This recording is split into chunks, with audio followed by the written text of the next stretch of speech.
Hi, everyone. My name is Ellie Papula. I'm the CEO here at Vigilant, and welcome to the first ever Vigilant podcast. We have Alex, my co-host here. Go ahead and introduce yourself, Alex.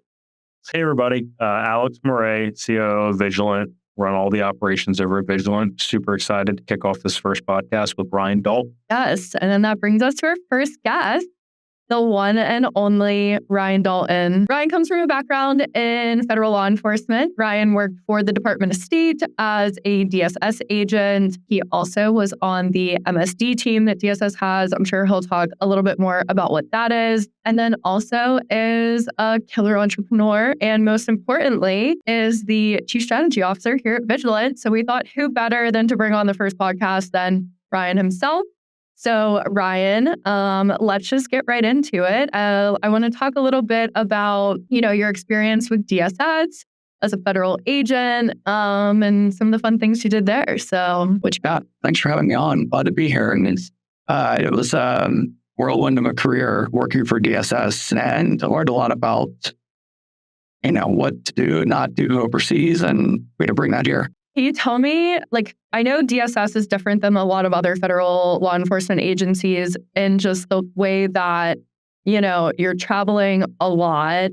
You have you wear multiple hats, from investigations to protections to the stuff that you do overseas. So can you just kind of walk through what a day in the life or a career in the life of a DSS agent really looks like? Yeah, for sure. So DSS is the Diplomatic Security Service, and it is the law enforcement and security arm of the Department of State. So they have federal law enforcement authorities domestically and abroad. Overseas, the role is called Regional Security Office or officer. Role is the chief law enforcement role in country on behalf of the United States.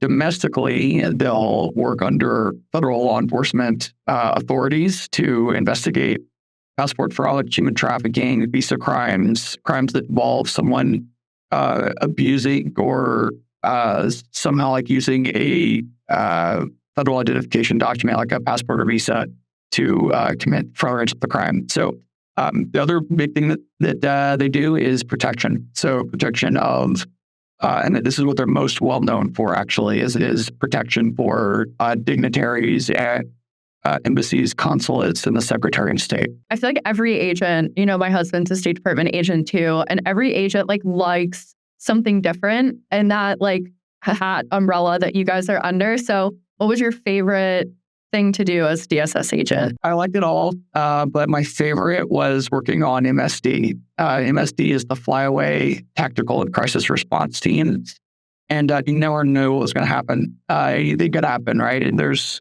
world events unfolding, and you're sitting there on your phone watching it unfold, and then the next thing you know, you have a call and you're headed over to that event, and so that was really exciting. How many countries did you get to travel to on MSD? Because I know that they're different. So normal state, every 2 years, you kind of go to a new area, country thing that you want to that you're going to end up working on. But MSD is different, and you guys just get called out whenever. And so your travel is far more frequent. But do you do rotations? So are you home for a period, training for a period, operational for a period, or what does that flow look like if you're on MSD? Yeah, I don't know if it's still the case. It's been a few years, but when I was on it, there was some predictability where when you were on green status that you're ready to go. When you're yellow, you're in training, and red, you're standing down and can do local training, right, where you're not traveling somewhere else to perform the training. So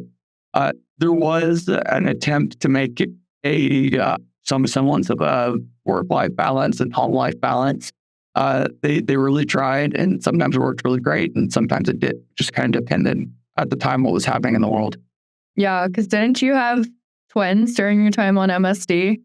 I did, yeah. So I had twins. I finished my high threat course, which is one of the courses that DS agents, all of them go through. And right after that, the week after, my two twins were born. And so toward the end of my MSD career, they were starting to realize Dad was gone. And that was a little tough. But when they were really young, they really having an idea that I was there. So it was really just about making sure my wife had the support she needed. Can you touch on any of the types of training MSD puts you through? DS, I know, has their own training pipeline, but MSD, what's unique about them? Yeah. MSD requires a 6-month program to go through, but it is largely focuses on hard skills with some soft skills. And by that, I mean hard skills are like driving, shooting, re-clearing, recovering someone, protectee out of a building, dealing with fire, dealing with really anything that you can encounter. Like if you're having a really, really bad day, and how to pair those teams to go deal with those bad days, dealing with things like softer skills like evacuating an embassy, right? How do you evacuate an embassy safely? How do you oversee that in coordination with the RSO and the ambassador? Those are examples of things that when you lead that training, you should be integrated into a team with the confidence to add value to that team. Given that you did your time on MSD, there has to be at least like one story you can tell us that was fun and exciting amongst your time there. I was laying in bed on waking up slowly on New Year's Eve of 2019, I remember. But aging ourselves. Yeah, and I know. And I was brushing the sleep in my eyes and looking at the news, and I was watching a video about the embassy in Afghanistan, Afghanistan. Being attacked. It's one of the Middle East countries, and it was being attacked by like protesters, right? It was like anything super dangerous, and it was becoming a problem. And my unit chief calls in, like as I'm looking at this and thinking to myself, oh, this sucks for some team. Their New Year's Eve plans are ruined, right? I was that team. We flew over to be what's called a QRF, a quick reaction force for something that the U.S. government was going to do, and they were going to kill General Soleimani. And we were told about that in advance. So we were pulled aside, like, hey, it's going to happen in 48 hours. And so I'm sitting there we're learning this information, like, that's crazy. You're going to kill General Soleimani. The U.S. government's going to kill General Soleimani, and we're moving in advance to prepare for this. So it was a really interesting, exciting moment because it really is an insight in advance of happening to major changes to international relations, right? Like how we are acting is going to make an impact on our country and countries in the region. And so having to go prepare for that and arriving in country and hearing things that we know about embassy security, consulate security from the channels that we pick up that information on, and having to prepare to deal with those things was probably the most interesting, right? Because everyone's preparing for, in those moments, not having the next big Aussie. And that's what a lot of the funding for the agency and all that funding for MSD, some of the training for all of our agents that were going through high threat programs was to prevent from that ever happening again, losing an embassy or losing an ambassador. So anytime that you're on a mission and you think like that, this could boil up to something that looks a little bit like that. It always kept you on your toes. Yeah, that's crazy. I can only imagine like sitting in a room and getting briefed that. And you're like, this is about to completely change like our political stability with numerous countries within like 48-hour time span. Yeah. And I get to watch that insane in real time. Yeah. And then you just pop champagne and watch the ball drop on the way. Yeah. We were in a plane designated for this. It was not comfortable to ride in. And we were over the Andes Mountains at midnight when it hit local time on our way there, just looking out at the window at the mountains in the distance, just thinking like, this is actually pretty fun, but very different than my New Year's Eve plan that I thought I had. Yeah, not the worst New Year's Eve, but like ruined Caitlin's, which Caitlin's really held it down during your time on MSD. Shout out to her also. For sure. So I kind of want to touch on like this overseas component, with like what we're building here at Vigilant. And I do think, there's always like the stereotypical Americans don't know how to travel overseas stigma that like just kind of carries us in different places. And I think a lot of that just comes down to like, there's not a lot of information, education for that like is very mainstream for, U.S. citizens to just like tap into and understand. But like the State Department does push that stuff out so often. And oftentimes that is like, the federal agents, the RSO office that you mentioned, that's, monitoring how those things are evolving, as well as a lot of the intelligence teams that the State Department has, but then pushing out updates for citizens to kind of just understand what's happening in country. So can you maybe like walk through that process? Because I do think sometimes like I've even seen, threat band information come out and I'm like, well, I'm still traveling there, obviously. So I kind of just explain to people that process and how kind of State Department comes about it and like where people could access that and what they should do if they see a place that they're traveling to that is, on a higher alert or some type of information comes out and what they should kind of do with that. The State Department doesn't want bad things to happen to Americans overseas. So they want to give Americans resources to avoid that and protect them. And there's a bunch of resources before it happens or after it happens. The resources before it happens are like the State Department has threat ratings on every country. So you can go online on the State Department website and you can see what they're assessing each country, how they arrived at that threat rating and what factors go into that. So countries that are prone to street crime or civil unrest or natural disasters or whatever, like you can learn a little bit about the country in terms of what is the most likely or what is the most dangerous threat that could possibly happen. Traveling to Pakistan as an American is very different than traveling to Costa Rica. And understanding those differences is important. Before you travel, one thing that is a great resource is the STEP program. So the Smart Traveler Enrollment Program. And it is a Department of State initiative that gives travelers information about safety in country and will provide them with information in the event of some kind of crisis or natural disaster, or giving them some kind of ability to connect with the embassy in advance.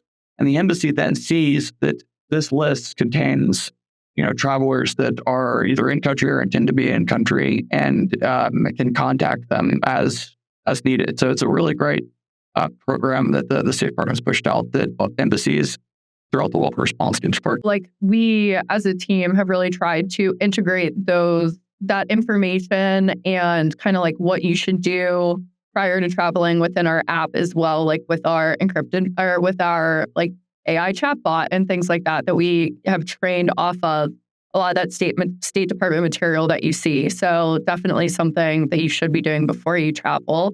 But I kind of want to get into the main topic of this episode, which is, we're the What Should You Do podcast. And within every episode, we give a scenario. Obviously, yours is going to be overseas related. And we have the expert, talk through what individuals should do if they encounter that situation. And so for you, the what should you do question is, what should you do if you are traveling overseas and an emergency happens, whether it be civil unrest, you're a victim of a crime, a natural disaster happens. Like, what are the embassy resources that are available to you? How do you contact them? And what are like the different scenarios that could lead to different outcomes? Because I do think sometimes people assume something goes bad, like the military's breaking into the country and, expelling you out of there. And that's not necessarily the case. So, that's just we'll just go through a bunch of different scenarios. Yeah. So those are all very different. That's it. Depends on what's happening, but they're all things that there are resources for. I'm a real big believer personally in doing your best you can to not have to rely on the embassy. Because here's what you don't know. You don't know what's going to happen if it gets overwhelmed. There's only so many people that are there. There's only so many people that can pick up these phones and then have meaningful outcomes for you. Now, that doesn't mean not ignore you, but it means that you don't know where you're going to fall off mine. So having as much of a threat picture before you travel overseas and understanding your country and what your options are, and just knowing basic information about where's the nearest hospital. Is this a level 1 trauma hospital? How far is this from where I'm staying? How can I get there? So that you're not having to just strictly rely on a resource that you don't know how accessible it's going to be, right? Because our embassies and consulates and the people that work there are phenomenal. They do great work, but they can get overwhelmed, right? If there's a natural disaster in the country, that's going to affect communications. It's going to affect critical infrastructure. It's going to make it difficult physically and logistically to get to you, right? So I would say that your responsibility is to make sure that you are doing everything that you can to not rely on the embassy or consulate. But that's only because your planning would allow you to have the best possible outcome rather than travel who doesn't plan, right? And have any idea what's going on. That said, there are great resources that are available for American citizens. These are dependent largely on what kind of problem you're having. So Americans overseas will experience local street crime, right? They get, held up, or someone pulls a knife on them and takes their wallet. It can be that you lose access to all of your bank accounts and your credit cards because you lose your wallet. You can't get access to any money to get back home. It could be that you lose your passport. You don't know what to do. There's more extreme examples. A typhoon or hurricane or something that hits the country and just destroys critical infrastructure that allows you to get to the airport, or flooding that prevents you from getting somewhere. And embassies have dealt with all these things. They have people there that are planned for these things, who have resources and have training to deal with these things to support Americans in the event of any kind of personal crisis or national crisis. So I know that the State Department has emergency funds that are set aside to help evacuate private citizens. What I've also heard is that you eventually have to reimburse the government back if they use their funds to, coordinate commercial air or transportation. Have you heard about this? I know it's on their website, but I just thought it was interesting that, they'll help you, but they're going to come asking for a check too. They're a resource, but they're not. That's the taxpayers' money, and you got stuck, right? You got stuck, so you're responsible. And in that sense, that's kind of what I was meaning earlier by my personal philosophy around personal safety. Is it begins with the individual.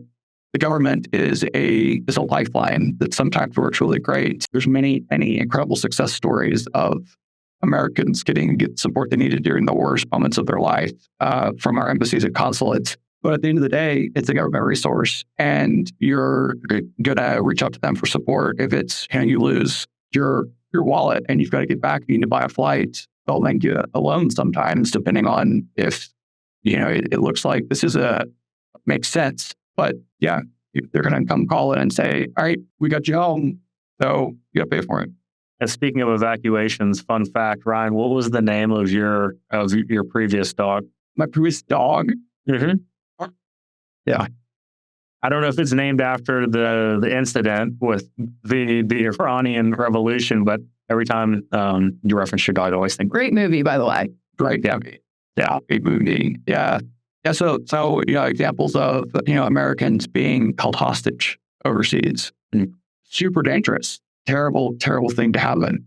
There's a bunch of outcomes that there could possibly be for if that were to happen. All right, that's an extremely rare thing, but it does happen. And the government, in the worst case scenario, is going to take that super seriously, because it's bad for our country, it's bad for our citizens, it's bad for relations with that country where there's hostages, it's bad for a lot of reasons. And so that's a very sort of different, specialized kind of threat, but there's resources available if you find that you're a hostage. I mean, we've all seen and worked those types of situations in our last job, which I think all of us can agree, avoid that from happening, because you don't want to be reliant on the government. Please don't become a hostage. You don't want to rely on the government to get you out of that situation, because it is so complex and it is not an immediate everything goes, let's get them out. There's a lot more that goes into it, and it takes a lot more time than I think people think.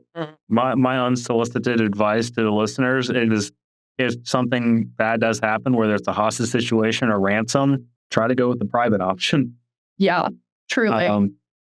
If speed is what you're looking for, because it is, to Ellie's point, it can be complex, and at times it can be bureaucratic and political. So yeah, bad point. Yeah, and every different scenario between we got to replace your passport and a SEAL team to come solve your problem. Yeah. Different reimbursements to the government depending on what happens there. But to your point, being in a hostage situation and a passport situation, night and day, most people obviously are going to be faced with the passport was stolen, their wallet was stolen, their Airbnb was broken into, they were, a victim of some petty crime. And so that's more of the norm. And also things that you still need to leverage more than likely, especially the passport situation, the local embassy within country. So I kind of want to touch on two questions. So one's going to be, does every country have an embassy in it, a U.S. embassy? And what is the difference between an embassy and a consulate? And if a consulate's the only thing near you, what can you expect from them? Yeah, great question. Every country, with some exceptions for security or diplomatic reasons, has an embassy. So there are very few exceptions to this, and they will still have embassy support located in another country. But those are places that Americans generally don't travel to anyway. So yes, they all have an embassy. Embassy is the primary diplomatic mission for the country from the United States. And it is like, effectively, think of it like in-country kind of like headquarters, right? And then you'll have consulates that are outside the capital. So the embassy is almost always in the capital, and the consulates are in satellite cities, so areas that are larger metropolitan areas usually, but not the capital of that country is where you're going to find consulates, and their report to the embassy and their chain of command and fall within the mission of the country as other locations that are accessible for Americans. Because you travel overseas, obviously, and you go on vacations just like everyone else does. Are there certain things that you do before you go or while you're there that are just like staples in your safety routine? Yeah.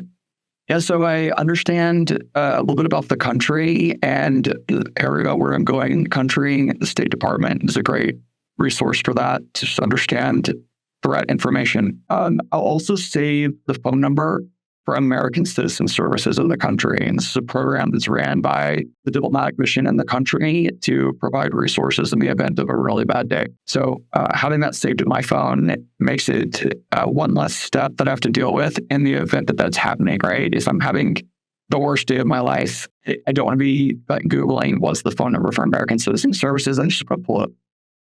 Where can you find that number? You could just search your country name and then American Citizen Services, and it's always a local number. Can't remember, but it'll allow you to contact the embassy, and they'll talk about what resources are available for you. So doing those before I go to country, and then the one thing that I always really make sure to do is understand where my nearest medical facility is. And just mentally like map how to get there. Not like necessarily drive it out, but know like where I am, where's the nearest medical facility. Because, for example, I've got 2 8-year-old kids, and they, as children tend to do, find ways to try to nearly get themselves killed all the time, right? Like they're swimming out to the ocean and there's undercurrent, or they're right around the wood and sort of look at that snake, or they're doing normal kid stuff. I'm responsible for their safety.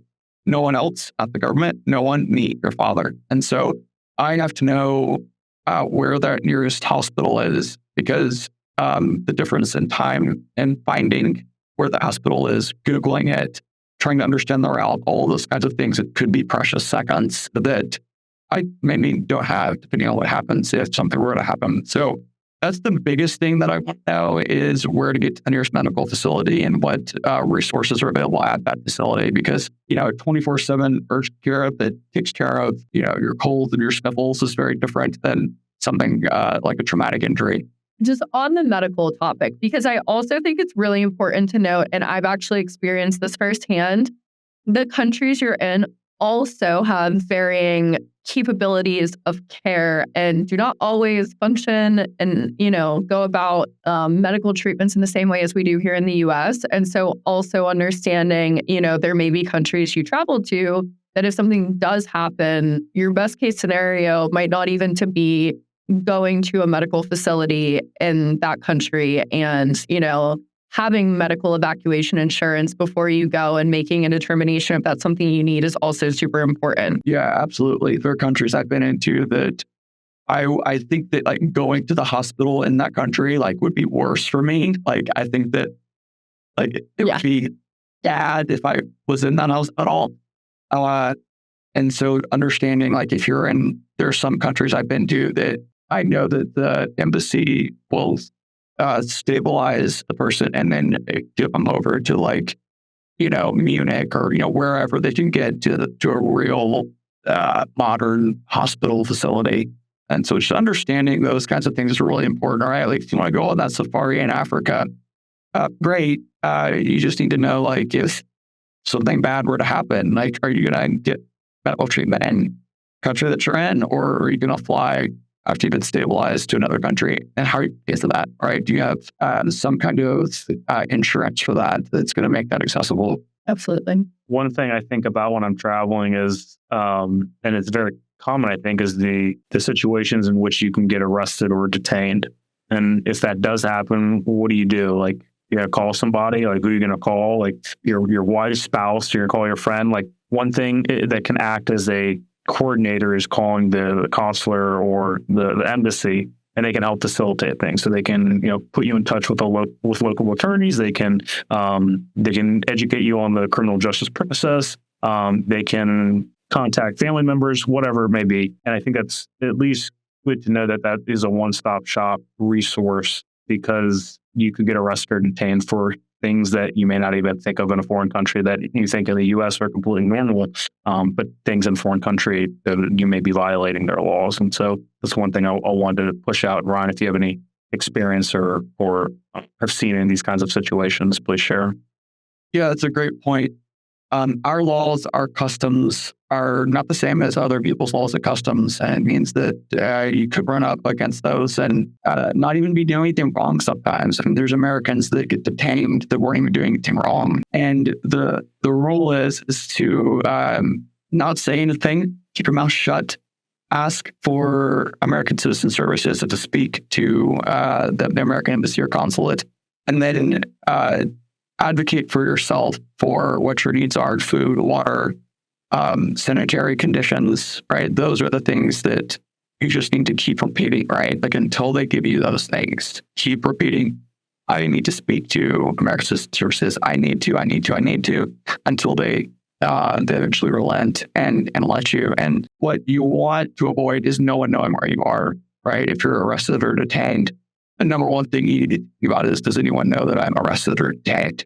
And consistently reinforcing and communicating with the people that you're in custody of that you should be able to speak to the embassy. If you're American traveling overseas, it should be the goal, right? And then they're going to have resources for you, right? So the RSO office over there is the chief law enforcement's arm for, or chief law enforcement represented in country, half the United States. So their goal is, both as a diplomat, because they're duly sworn as diplomats and federal agents, is to liaise with local law enforcement. So they're going to know the police chiefs, and they're going to know the leadership of those policing agencies that they can go to, like, directly and say, hey, you've got Alex over here in jail. What's going on with this? Now, that said, if you broke the law in that country, they have every right to keep you in jail. So you see this with Brittany Griner, right? Like, she had some kind of marijuana paraphernalia or something like that, something in one of her bags.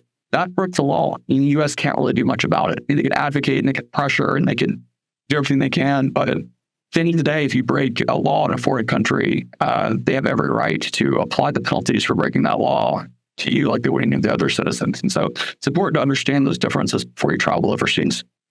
Especially if there's no extradition clause, that's when they're really able to hold you. A lot of times, if there is the ability or there's like an extradition clause that's been established, they will ship you back to the U.S. with a federal agent, and then you'll be held here for your crimes as well. Like, if you commit a crime in a foreign country and the U.S. deems that it's a criminal act, you also will then be sent back here and can still be prosecuted for your crimes abroad as well. Yeah, there are U.S. federal authorities that laws that have far-reaching. You can do something overseas and break U.S. federal law.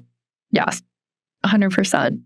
Well, Ryan, thank you so much for coming on, being our first guest. Did we peer pressure you into it? I don't know, maybe, but it was great, and I learned a lot having worked at the State Department, so that's always fun.